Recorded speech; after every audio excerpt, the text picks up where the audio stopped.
This is the brand new FMS Cessna 182 1500mm RC plane. Coming up next, we're going to see what's going on inside the box. This plane fits into a really small box. There are two layers, making this more of a square than a rectangle, which is typically what you get with a 1500mm or similar sized RC plane. There's so much plane packaged into this box. I can't wait to just tear it open and share it in the next clip.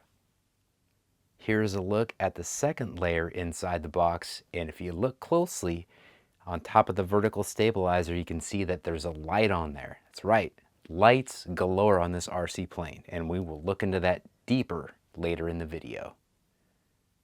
Now that I've laid everything out, it is remarkable how much they fit inside that little square box.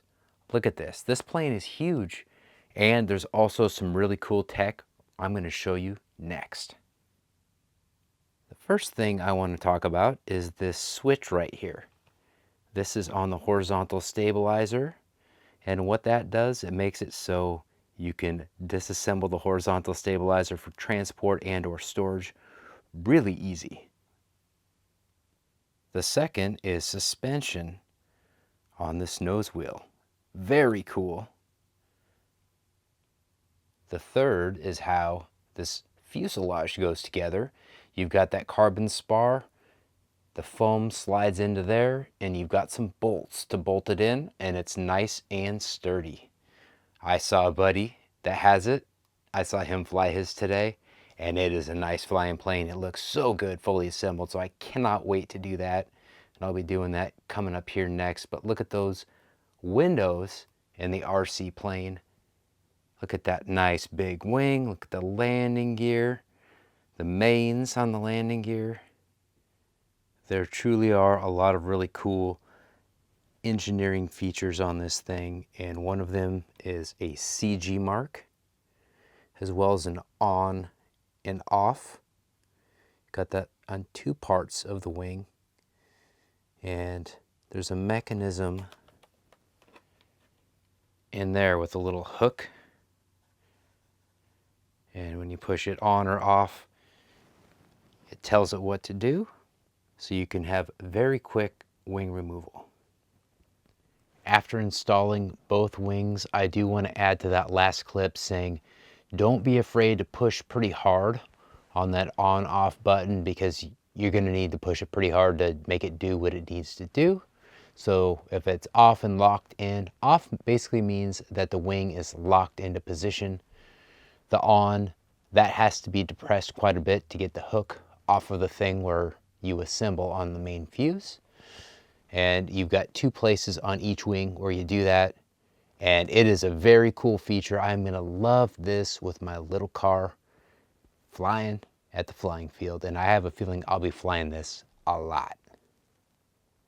Here's a quick look at the nose gear. And right here is what I'm going to talk about next, and that is installing the wing strut. It snaps on just like ammo, just like a bomb or a fuel tank or something like that. Next, I'm going to show you the wing struts.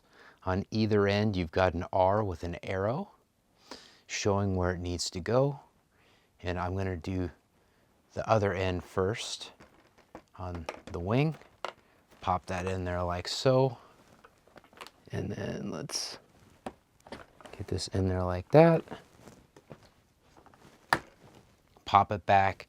Bam! It's that easy, guys. We also have antennas that pop in just like that. We got 3 of them. And I love that you can pop these things off and on just like ammo. And we've got the third one back there that'll do that off camera. Here's a look inside the battery bay, and in fact, this is under the battery bay. This is where all the electronics and everything are. There is a plastic piece that's off camera that goes over top of this, and I've got my receiver back in there under the pilot. You want to have it away from the green box if you can. I usually use an AR-620 on planes like this, beautiful FMS planes like this. And here's a look for reference. Now, my flap servo wire was all the way to the front, and the sticky label had it stuck up there. So if you can't find your flap servo extension, servo plug-in, whatever you want to call it, it may be towards the front, and you're going to want to look there. So that is a little tip there. And of course,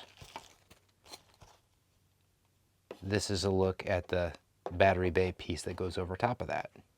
But coming up next, I'm going to have this all installed, and we're going to look at it with the lights on and all kinds of stuff. This is what it looks like fully assembled, and we're going to do kind of a not the best angle control surfaces testing, but I'm liking this plane so much I am itching to get out to fly it. Let's see if we can see the flaps from there. I didn't go full mojo flaps, and we are going to twist this to a different angle so you can get a better look at these beautiful control surfaces. Here we go for control surfaces movement. These are all operating on full rates. Lots of throw with these very precise servos. Only thing that's not precise here and there is my thumb movement. I'm pretty tired. It's been a very long day. Dealt with a very sick daughter last night till the late hours. But here we go with the flaps. Some people like to use more flaps. Some like to use less. I'm on the less side, even with EDF jets. But definitely set it to your preference. And the proof will be in the pudding come maiden day, which hopefully is going to come tomorrow.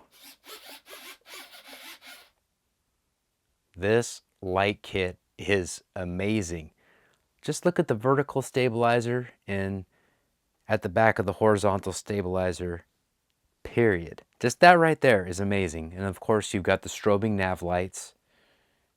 You've got the landing light in the front of the wing. You can't really see that very well from this angle, but there are all kinds of lights, and they are throwing off some serious light.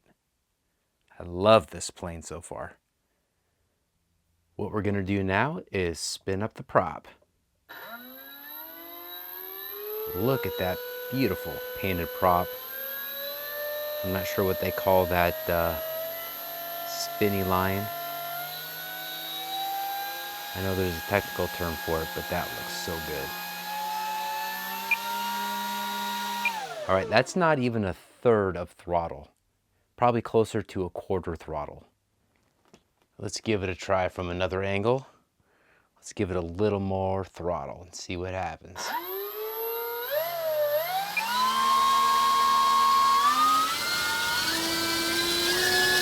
Okay, I went to about 60% and it was really pulling. We are now going to wrap things up with our pros and cons. The first pro is that it has easy assembly and very cool transport features. It also, to me, looks very good. That's subjective, up to you guys. Again, great size, also subjective. The wings and horizontal stabilizer click off and on for easy transport and easy storage. That's so awesome. And obviously you can see this green light right in front of you flashing. You can see the landing light on the other side of the screen. Beautiful. This light kit is fantastic. Has a nice shiny spinner. You can see in the right hand side there, right about there. And it has a big, neat, and tidy battery bay. When you put that lid on there, it hides all the ugly, and all you see is the battery you choose to fly in it. As far as the cons go, I see none so far. However, I'm sure as I use it, I will find them. So I will add those to the description of the video and or mention them in the flight videos after I fly. That's normally what I do, because if I don't like something, it's hard for me not to express that opinion. With all that being said, check the links in the video, comment, like if you got value, and GBLynden out.